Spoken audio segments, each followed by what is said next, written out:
پاکستان پر حملے کی دھمکیاں دینے والے بھارت کی اپنی فضائیہ ناقص حفاظتی معیار اور ان پروفیشنل آپریشنل تیاریوں کی وجہ سے مشہور ہے۔ 30 سالوں میں 550 سے زیادہ فضائی حادثات میں 150 سے زائد بھارتی پائلٹس ہلاک ہو چکے ہیں۔ بھارتی فضائیہ کے روزمرہ کے حادثات میں ہونے والے ہلاکتوں کی تعداد کارگل کی جنگ میں ہونے والی ہلاکتوں کی تعداد سے 30 گنا زیادہ ہے۔ اب تک 150 سے زیادہ بھارتی پائلٹس تربیتی مشقوں اور روزمرہ کی پروازوں کے دوران ہلاک ہو چکے ہیں۔ ناظرین، ذرائع کے مطابق بھارتی فضائیہ کی ان ہلاکتوں کی بنیادی وجوہات میں انسانی غلطیاں، حادثات اور غیر معیاری ٹریننگ شامل ہیں۔ 2019 میں پاکستان کی حدود میں مار گرایا جانے والا بھارتی طیارہ MiG 21 بائسن تھا، جسے بھارتی پائلٹ ابھینندن اڑا رہا تھا۔ ناظرین، اس حوالے سے دفاعی ماہرین کا کہنا ہے کہ طیارہ حادثات بھارتی فضائیہ کی آپریشنل تیاریوں اور حفاظتی اقدامات پر سوالیہ نشان ہے۔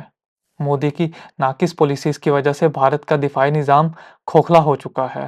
دفاعی ماہرین کے مطابق مودی سرکار کے دفاع میں بہتری کے وعدے صرف زبانی جمع خرچ کے علاوہ کچھ بھی نہیں۔